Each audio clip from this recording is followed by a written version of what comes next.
Hello guys, we're back again for another episode of How to Get Better at Black Ops 2, and today I'm going to be covering how to peek and generally, when you should try and kill a person and when you should try and back off and make sure you don't die. I mean, some of these things are going to be more important for Search and Destroy, and they can be used in game modes like Team Deathmatch, Domination, all the respawn games, but Search and Destroy is a game where you want to stay alive for the longest time possible. Obviously, you want to stay around for the whole round if you can, and kill as many people as you can.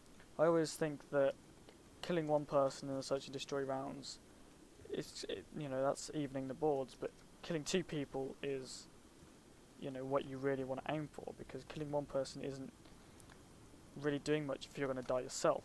It's actually quite pointless. It's a lot better than dying and not killing anyone, but that shouldn't be happening anyway, and this should hopefully help you do those, sort this out and know when to peek somebody. So obviously these things kind of make a difference in console and PC.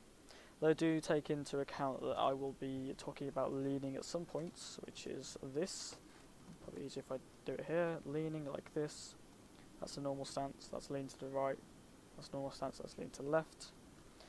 This is only possible on the PC version of the game, and it is also not doable on the Modern Warfare games, Modern Warfare 2 and Modern Warfare 3. It is doable on COD 4 and all the Treyarch games though, so you can lean like this, but not on the Modern Warfare games on PC. However, all of this stuff that I'm going to be talking about is, almost all of it anyway, is possible without using lean. For example, if I say you're going to peek out here, you're going to peek out with your whole body. Obviously, you're exposing a large part of your body, which results in there's more likely chance of you dying. But if you're using cover like this, then it shouldn't be much of a problem. Now, leaning does actually give a PC player a lot of kind of freedom of how they can move. It's not, it's not Counter-Strike 1.6, but it allows you to move quite freely, and it also allows you to kind of expose the smallest amount part of your body as possible. Please take into account, you can lean in prone. No, you can't lean in prone. No, okay. I thought you could lean in prone, but you can't lean in prone in this game, it seems. You can lean in some of the games on in prone, but not in this one. So do take that into account. So you can't sit here and lean while in prone here, but you're never going to really want to. That's fine as well. But I pretty much never really go in prone. Prone's not really that useful. So when you should peek somebody, now if somebody has done damage to you instead of standing there, and you've run here and you've taken damage from this guy, but he hasn't killed you, lucky you, and you've managed to get out of the way, should you peek again? See, this is kind of difficult to talk about because it's really situational, and most of the time I will say no. If you are damaged and you're like extremely damaged, I would say no, don't peek him.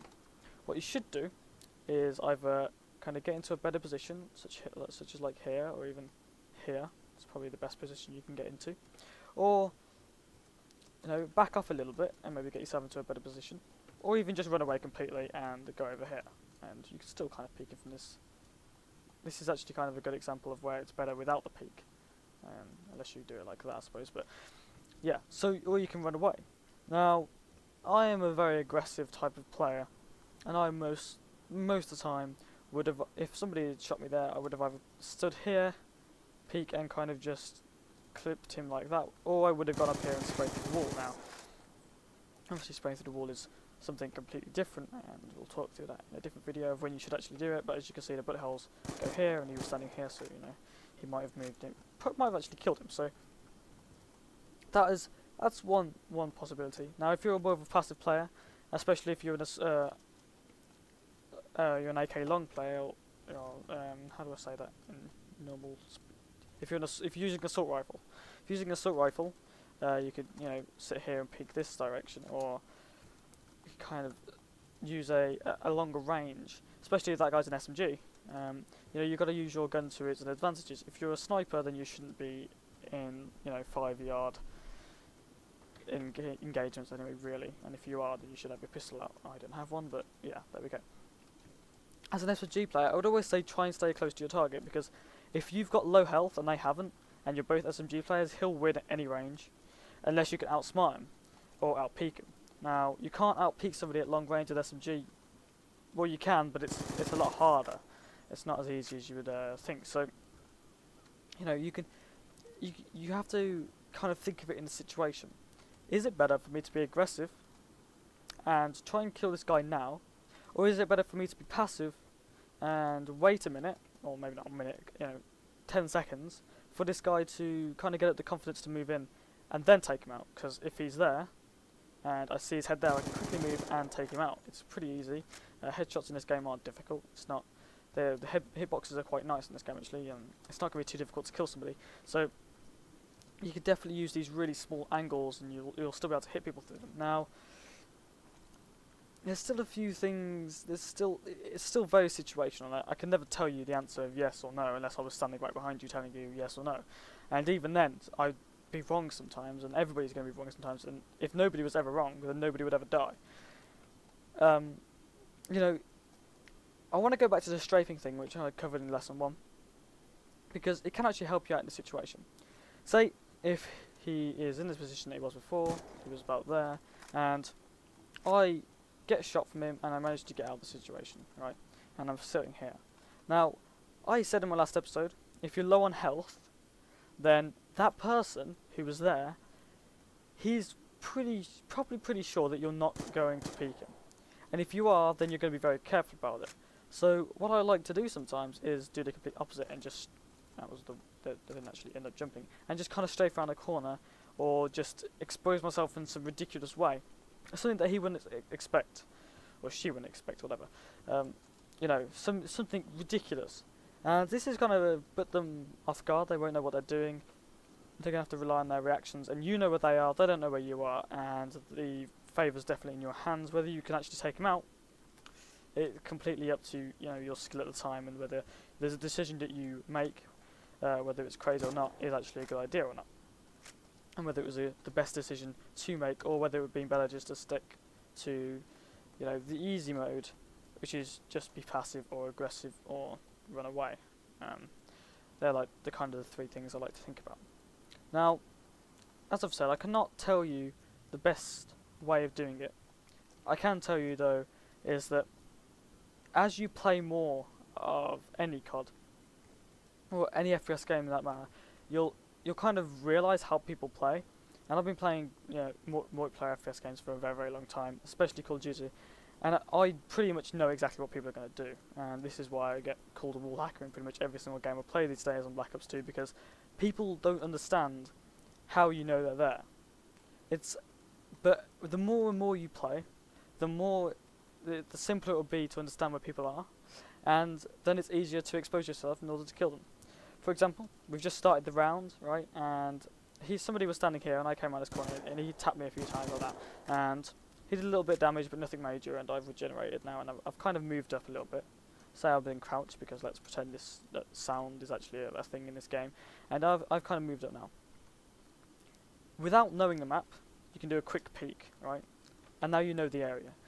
You know that there's a cover there, there's possibly cover there, but I doubt that you'll be able to get over there. There's also a jump there you can get over into this tunnel, so you're going to now have to watch this opening here to make sure he doesn't come through this tunnel. There's also a possibility that he's going to be around this corner, and there's always going to be a possibility that he's run away. He hasn't been aggressive. He hasn't been aggressive because he hasn't tried to shoot you again. He may have been passive, or he may have run away. It completely depends on what he's actually going to do. So you kind of have to think about it in terms of, if I was in this person's shoes, what would I do? And most of the time it's going to be either sitting behind there, running away, or going into this. Would you sit in this corner? Probably not. Why? Because it's a bad idea. Because if I come around this corner and I check this, literally I can come here, check this, nobody there, check that, and then you're dead, because I'm in a better situation than you are. And that's just kind of what you got to think about.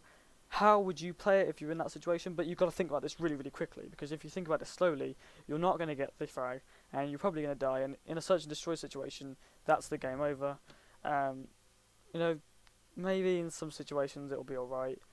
Like if you're playing team deathmatch, if you die, it doesn't really matter that much. But if this is a search and destroy, every single death and every single kill matters. So you kind of want to be really, really careful. So that was me anyway for that episode. It's kind of a little bit harder one to cover because there's no real answer. It's more about you learning the game and thinking before you act. And this is something that I do every match, and it's also something I don't do every match, and that results me in dying quite often. I'll also cover the UAV in another thing, because the UAV pretty much allows me to know where everybody is on the map, and it's something that people don't use properly, and sometimes people overuse it and they just stare at the UAV, and that's not going to help you because you're not going to be able to see people. So, thank you very much for watching. Please remember to rate, comment, subscribe, and I'll see you next time.